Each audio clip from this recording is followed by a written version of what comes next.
Chapter 3 Axel's Last Stand. The haunted mansion was dim and hushed inside. In the middle of the dusty foyer stood something that might have been a broken model of a castle. "There's gotta be a computer here somewhere," said King Mickey, scanning the place. "A computer? Is it connected to the other Twilight Town?" Pence wondered. "It might be," the king nodded, "and there should be a way into the realm of darkness there." "Did Riku tell you that?" Sora leaned over the king, looking him in the eye. "Aw, Sora, don't make me answer. He'll get mad at me." "Ha ha! I knew it!" While Sora hopped in place, unable to contain his excitement, King Mickey let out a deep sigh. Technically, Riku hadn't told him that, but he had mentioned that something was here in Twilight Town. Maybe Riku already knew I'd end up breaking my promise to him, the king thought. "Let's split up and search the place," said Hayner, and Sora immediately rocketed up the big staircase from the foyer. "Sora!" exclaimed King Mickey, startled by his lack of hesitation. "I bet it's this way!" Sora shouted back, then ran down the hallway on the second story. "Wait for us!" Goofy chased after him. Everyone else followed. "Say, Sora, how'd you know?" asked the king, as Sora stood in front of the door at the end of the hallway waiting for the others. Sora seemed mystified himself. "Just a guess?" "Just a guess means you don't know," Donald scoffed. "But I think that computer's through here. I've got a feeling." With that, Sora opened the door. Axel waited. In the shadows of the spaces between, he waited for Sora. For Roxas. "Traitor," Ceyx had called him, but his betrayal of Organization 13 wasn't exactly a recent development, Axel thought with a bitter laugh. It had begun back in Castle Oblivion, when Marluxia and Larxene conspired to steal Sora's memories, trying to take possession of him. No one could predict what Roxas would become, the nobody created in such an unusual manner, born in the moment when his somebody Sora became something that was not Sora. Well, no, it was possible that Xemnas had some idea. Perhaps Vexen when he tried to tell Sora about Twilight Town and those close to him. Or all 6 original members of the organization. The organization could hardly be called that anyway. This ragtag bunch of nobodies united only by their desire for hearts. It was only natural that conflicts would arise between the newcomers like Marluxia and the 6 founding members, what with all the quarrels among the half of them posted in Castle Oblivion. Axel had only acted to keep Sora alive, to keep Roxas alive. But thinking back on it now, maybe all he'd done was to play right into Xemnas' hands. Agony racked his body. Ceyx had dealt him a mortal blow. Or close enough. "Hurry up, Sora," he muttered, lifting his face to the non-existent sky. When Sora opened the door, he saw a room with books lining every wall, but in the middle were stairs leading down. The room was familiar somehow, he thought as he took it in. Spacious and square, it could have been a library or a study, and yet there was a chilly atmosphere that seemed out of place in the dusty old mansion. "What is it?" asked King Mickey, following Sora inside. "It just feels like..." He turned to Donald and Goofy. "Have I been here before?" "Whack? I don't think so." Donald crossed his arms. "Gee, Goofy recalled. "When we woke up and left that funny room, didn't we end up outside this mansion?" "Yeah, that's it. We must have..." Sora began excitedly, then trailed off when he saw that Goofy was concentrating. His arms also crossed. "Huh? We didn't go through this room, though," Goofy said tentatively. Sora frowned, feeling as if there was something terribly important he couldn't remember.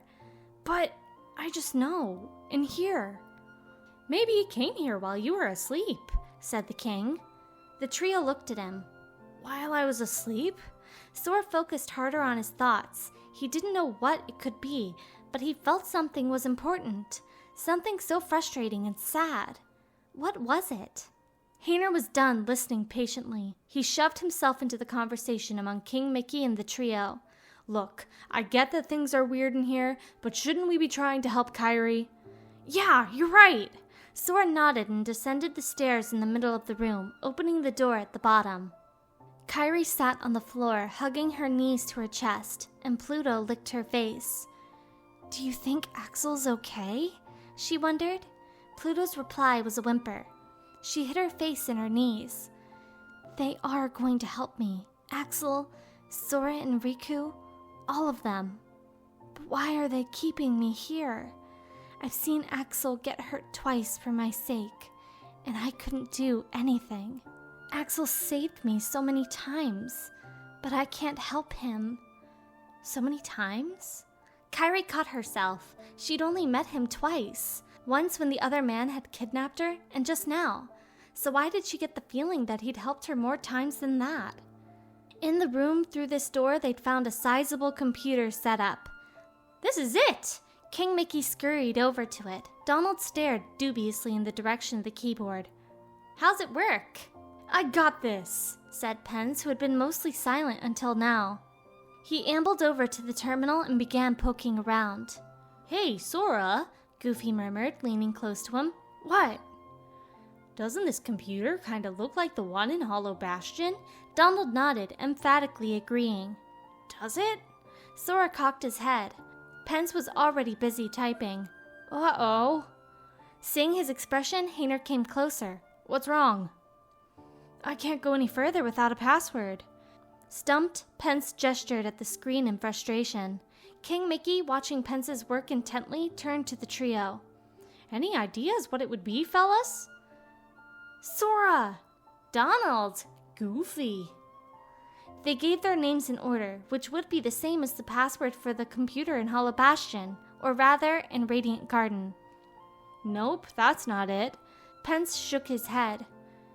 Need a hint, need a clue. Donald grumbled and then shoved his hand into his pocket. The picture! He held up the photo of Roxas and the Twilight Town gang. Gosh, that's the only clue we've got. Goofy folded his arms. Whack! That salty sweet ice cream! The sea salt ice cream? Said Sora. It was in the box with the photo, Goofy explained to the king, who was listening anxiously. Handsome the Wise did like ice cream, King Mickey told them. Sea salt ice cream? Pence tried entering it as the password. Bingo! The machine in the middle of the room began to glow. Let's go, said Sora. We'll be here to hold down the fort, Hayner said as Sora was already moving toward the humming machine. Say hi to Kairi, Ola added. Sora turned back to her with a grin. Sure will. Then the trio leaped into the strange glow. Beyond the light, they found themselves in the same room as the one they'd just been standing. Huh? We're back in the same place? Sora cocked his head. Whack! With a hop, Donald pointed to the computer. It was the same one as the one they'd just seen, but someone had smashed this one. Roxas, Sora murmured. He went to the broken computer and lightly touched the cracked glass of the screen. I remember this. Roxas was here, and he smashed the computer with his keyblade. He was sad. He was hurt. He was furious. He couldn't forgive what they'd done. What? What was that? I don't know. At least not yet. Sora? King Mickey said anxiously as Sora stood there with his fingertips to the screen, his eyes closed. But when he spoke, his voice was clear and certain. This is the other Twilight Town. Roxas's Twilight Town. There's gotta be a way into the realm of darkness somewhere, said the king. Sora turned away from the computer and nodded. He knew where to find that entrance too. It was in the next room, the bare rectangular one. He opened the door, and in the corner he saw something like a hole in the air, a splotch of gloomy blackness. There! Sora stared at the widening dark rupture. This is it, said King Mickey. Sora nodded and launched himself straight into the portal. Axel looked up, sensing a ripple in the strange space. Sora was almost here. Riku! Kairi! The boy called, his voice far off. Axel ambled toward it. He could hardly feel the pain anymore, and it wasn't that the wound was healing. No, this was just the end coming closer. Before he reached Sora and the other two, nobody's appeared in his way. Really, Saïx? Number 7 had probably sent them, but whether to finish him off or to keep that trio from coming any farther, Axel wasn't sure. In the murky distance, he could hear them clashing with the nobodies. Axel took a single deep breath and called the chakrams to his hands. Then he sprang into the air. "Don't stop moving, or the darkness will overtake you!" Sora and the others tore their eyes away from their fight for a moment, and there was Axel, blasting aside nobodies. He may not want to destroy nobodies, but there was no point in having any misgivings now. The end would be the same either way. Throwing a glance at Sora, he shouted, "Get going!" "What? Why?" They didn't move, but only stared at him. "Don't worry about that, just go!" A nobody glommed onto his arm, but Axel shook it off and hurled a chakram at it. "Right, don't worry about the why. I don't even know the answer myself." As he tried to catch his breath, more nobodies set upon him. Pain surged like a fresh blow from the wound Saïx had dealt him. "Are you okay?"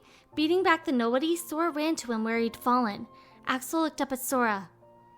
"I kidnapped Kairi, but she got away from me, and after that, Saïx caught her. He's a member of Organization 13. Saïx. Got it memorized? Now go save her." After he finished speaking, a single nobody lunged at Sora. "Ugh, leave us alone!" The keyblade gleamed in Sora's hand, and he dispatched the nobody with a single slash. Axel struggled to his feet, back to back with Sora, and readied his chakrams. He could feel Sora's heat against him, the hint of sweat. It reminded him of Roxas.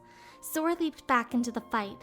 In the same moment, Axel sprang up with his chakrams in hand.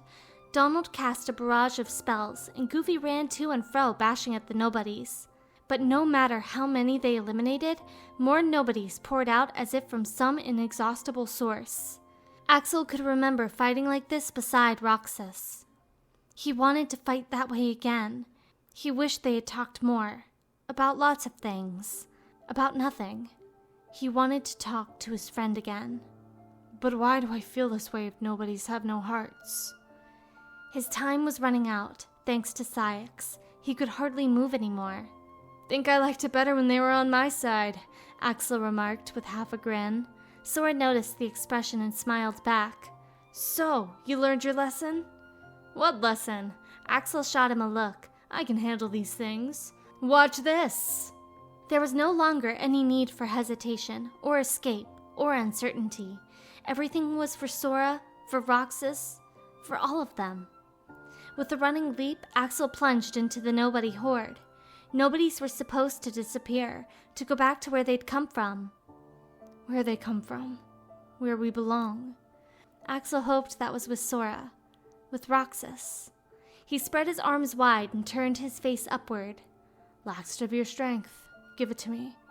Share with me the strength for the end, Roxas." Flames blazed all around him, surging into an immense wave of fire to sear through the nobodies. "Whoa!" Sora marveled, running to him. But when Sora reached him, Axel no longer had the strength to stand, or even move his arms.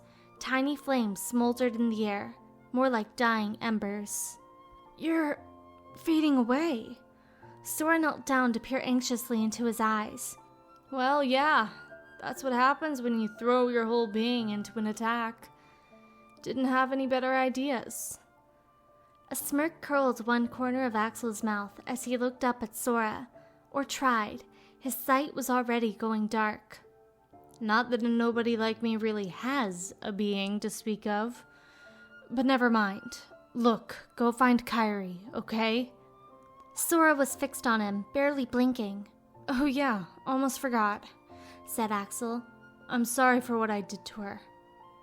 "If you feel that way, then tell her yourself," Sora scolded him. "I'll have to pass. My heart just wouldn't be in it, you know? Haven't got one." Axel laughed dryly. "I have no heart. I'm not even supposed to exist, so why am I doing all this?" His thoughts rambled. It was all so funny. He only felt like he had a heart. But no matter what he did, outside of obtaining Kingdom Hearts, he could never have one. "What were you trying to do?" Sora asked. For a moment, Axel didn't reply. He kept staring into space as he did. I wanted to see Roxas. That's it. That's all it is. He was the only one I liked. I liked him. That's all. When I was with him, he made me feel like I had a heart. Axel closed his eyes. Somehow, he had the feeling that Roxas was close. Terribly close. Right beside him. I feel it with you too. Then, Axel weakly shook his head and returned his attention to Sora. Kairi's in the castle dungeon. Now go. This was well and truly the last of his strength, the final reserves of whatever held him together.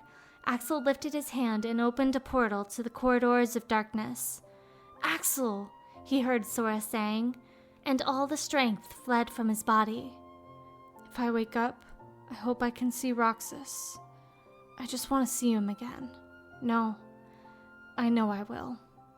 Roxas. Hey, wake up. Are you really in there? Didn't we promise we'd meet again in the next life? We were best friends, weren't we? And then Axel faded from existence, vanishing into nothing. A promise. We'll meet again in the next life. We did say that. I remember our promise. In the world that awaited them, through the dark rift that Axel had spent his last ounce of power to open, an enormous heart-shaped moon hung in the sky. King Mickey stood under its silvery light. Your Majesty! The trio dashed up to him. He turned to face them with his arms open wide, as if to greet them with a hug. I was afraid you fellas wouldn't make it. Sora, Donald, and Goofy looked at one another and all hung their heads. A man whose life had faded in front of them was an organization member, an enemy, and yet his passing filled them with sorrow. Deep in Sora's chest, an insistent agitation was clamoring, and he bit down on his lip. Did something happen? Asked the king. Axel helped us, said Goofy, still staring despondently at the ground. Oh, I've met him. Where'd he go? Intrigued, King Mickey leaned toward them. He helped us, and now he's gone. Sora couldn't meet the king's eyes. You mean? The king lowered his gaze, too. Oh, no. He was a nobody in the organization, but he still... Sora mumbled. And he helped me out one time before. Goofy's voice was heavy with sadness. Gee, maybe Axel was trying to help us the whole time. King Mickey turned away and raised his eyes to the heart-shaped moon shining over the skyscrapers with their own neon glow. Sora followed suit. We've got to help Kairi. Then let's go. The king ran in the moon's direction, but as the others moved to do the same, nobody's blocked their way. Sora! Donald and Goofy called out from behind him. Sora turned to see that nobodies were already upon them. Donald! Goofy! But as he tried to reach them, the world blurred around him. Huh? Sora whirled around. A man in a black cloak appeared there, striding toward him between the looming skyscrapers. Light gathered at the man's hand, and what took shape was there. A Keyblade? Then the mysterious figure was dashing straight at Sora, Keyblade at the ready, and struck. Sora blocked it with his own. Who are you? He hadn't imagined anyone in the organization would have a Keyblade. A denizen of the darkness, was the cloaked man's answer, and he lashed out with his Keyblade again. This time, Sora knocked him back. You can't be! Riku! Riku. That was his name, the one I defeated. The man leaped up, and their Keyblades clashed. Defeated? Is Riku okay? But Sora had no chance to ask. The clang of metal against metal rang out over and over, until finally they both stepped back for a breath. Tell me why you're the chosen one. The other man said through gritted teeth and darted in past Sora's guard. Whoever this person was, he was stronger than anyone Sora had fought before. Yes, maybe even stronger than Riku. He knocked Sora's weapon from his hand. Sora dashed to where it had fallen on the ground, but his opponent beat him to it, planting himself in the way. The man already had his own Keyblade, and now he picked up Sora's, studying it. Sora let out a hiss of frustration. He couldn't win. This man's power was overwhelming. But he couldn't lose now. He had to help Kairi and find Riku. Just as Sora raised his head, glaring at the man with determination, the Keyblade glowed and disappeared from his hand, returning to Sora's. What? The man started. Sora jumped to his feet and this time dealt a strike that disarmed his opponent. When the Keyblade hit the ground, it turned to a flash of light and faded. The man turned away. So that's why. Sora. Then his hood fell back, and Sora could see his boyishly styled hair glinting gold. You make a good somebody. It was Roxas. He glanced back at Sora once before he vanished. In Twilight Town, the evening sun sank toward the horizon. Roxas was perched on the ledge, high up on the clock tower, watching the sunset and thinking of nothing in particular. He liked to sit up here, where he could see the whole town. Finally awake, huh? Roxas looked up. Axel. His only good friend, his best friend, Axel had arrived with 2 sea salt ice cream pops. Or maybe you're about to fall asleep. We won't have long to talk like this. Just our minds. Axel took a seat beside Roxas and handed him an ice cream. I'm going back to how I used to be, aren't I? Instead of answering, Axel bit into his ice cream and gazed into the sunset. I've been thinking, and Naminé was saying this too. You do have a heart, don't you, Roxas? And me and Naminé, do we really have no hearts? Roxas lowered his eyes and also started on his ice cream. I don't know either, but Sora will find out. With that, he took another bite. Sweet, salty, cold. The same ice cream he'd always enjoyed sitting on the clock tower like this, with Hayner and Pence and Olette. And with Axel, here eating ice cream. Had he come here with Hayner and the others to have ice cream because he'd done the same here with Axel? Or was it the other way around? He couldn't quite tell. But a heart isn't something you can see, Roxas said aloud. I'm starting to think it must be something you feel. So then... Well, never mind. What? Axel prompted. You're just getting to the important stuff. Beside him, Roxas kept staring at the sunset. Sora will find the answers, because he's me. A smile came to his face then. Yeah, you're right. Axel smiled, too. Hey, still got it memorized? When we first met, the day you got your name, we watched the sunset from here just like this. Roxas gave a tiny nod. He hadn't thought he would get to have ice cream here with Axel one more time at the end. He hadn't expected they would get to watch the sunset together. The sea salt ice cream tasted just like he remembered. The setting sun over Twilight Town was always so serene. No matter how much misery or pain he was in, the light here was warm and gentle, Roxas thought. I'd better go. He stood up. Sora's waiting. Oh, right. You really can taste the sea salt in this, huh? Axel turned away, his shoulders shaking. If he had no heart, then what were these feelings welling up in his chest supposed to be? Sorrow and happiness? Axel didn't have a handle on it, but maybe not understanding these things were part of having a heart. See you, Axel, Roxas told him. He looked over his shoulder. It was a promise. Like we promised to meet each other in the next life. We'll make another promise. See you, partner, said Axel. Roxas gave him one last smile and vanished into the air. Moments later, Axel did the same. Sora! Huh? Suddenly, there were people calling him. He straightened his body. Are you okay? Sora turned to find Donald and Goofy watching him with concern. What just happened to me? Gosh, I don't know, said Goofy. You just disappeared and me and Donald had to fight those nobodies. Oh. Sora looked up at the neon-lit buildings. He said he defeated Riku. Who said that? Donald stepped closer, peering into Sora's face. That guy in the black cloak. Sora's distracted gaze didn't waver from the skyscrapers. Then Goofy leaned in too. You think anybody could defeat Riku? Yeah, I guess not. Sora shook his head. Riku wouldn't lose to anyone, but still, that guy was really strong. What if... A black cloak means Organization 13. I bet he was trying to trick ya, said Goofy, trying to cheer him up. That must be why we didn't see him, Donald added. That startled Sora. What? No one else had seen the man, but then... Maybe you're just tired, Sora, said Goofy. He didn't reply and only regarded the skyscrapers one last time. Come on, we gotta find a way into that castle, Donald reminded them. Yeah, and help Kairi, said Goofy. Sora nodded and finally began to move, but Donald ran ahead. Huh? Hey, Donald! Sora and Goofy scrambled to catch up and found out that Donald had led them to the king. Your Majesty!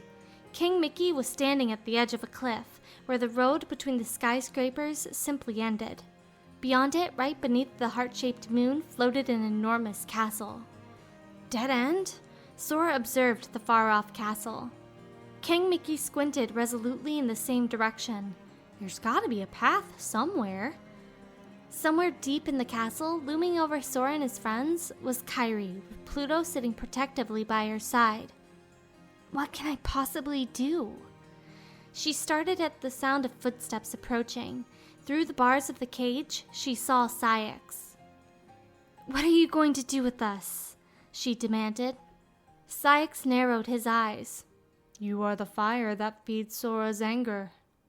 That was all he said, and then he vanished again. I have to do something, Kairi murmured. Sora's in danger because of me. Then Pluto jumped up, barking at the back of the cage. Huh? Before she realized it, she was on her feet too, and she saw a hole in the air like the one Pluto had come through, a portal to the darkness. This way! It was another girl's voice. She floated into view inside the portal, a girl with flaxen hair, wearing a white dress. Who? Just believe in yourself. Come on, hurry! Naminé stretched out her pale hand from the portal, and Kairi clasped it. Light surrounded the two of them and shot upward through the castle into the sky. Are you... Kairi began uncertainly. Naminé smiled. I'm okay. The light seemed to shine through the whole world. Sora! Shouted Donald. One corner of the great floating castle was engulfed in brilliant light. The Keyblade too flickered as if in reply. Is that... Sora lifted the Keyblade, and the ensuing beam from its tip took shape as a path through the air, one that would take them to the castle. Kairi, we're almost there, he murmured, watching where the light would lead them. Kairi and Naminé ran down the stairs. I'm still okay, Naminé told herself. I'm not disappearing yet. I'm still okay. They came to a halt. Naminé, there you are. It was Saïx again, blocking their way with the passel of nobody minions. Naminé gave him a silent glare. I'm afraid leaving is not an option, Kairi. Saïx offered her his hand. I'll take you to Sora. Kairi hid her hands behind her back in unmistakable refusal. You don't want to see him? Said Saïx. I do, more than anything, but not with you around. She steeled herself to fight. Naminé did the same beside her. If I had a heart, this would be where I fall over laughing, he remarked. And then something swept aside the nobodies behind him. Saïx whirled to see a black-cloaked man with a sword, his hood pulled down over his face. You. Didn't Roxas take care of you? Saïx spat. You can take it from here, Riku, said Naminé. The man nodded, his face hidden, as Kairi stared at him in disbelief. Then he rushed at Saïx and slammed him back against the wall. Saïx sniffed, opening a dark portal behind him, and simply faded into it. The other man tried to leap in after him, but Kairi moved first. Wait! She cried. Not a second later, Pluto bounded up to him, tail wagging, and as the man backed away, the portal closed before his eyes. He stood frozen, and Kairi approached, slow and careful. Riku, I missed you. She reached up for his hood. Beneath it, she found Xehanort, or rather, Riku in the form of Xehanort. Why? She had to ask. Riku said nothing, only looked at her. But then Kairi felt something in the air tremble. She spun around, and Naminé and Pluto were gone.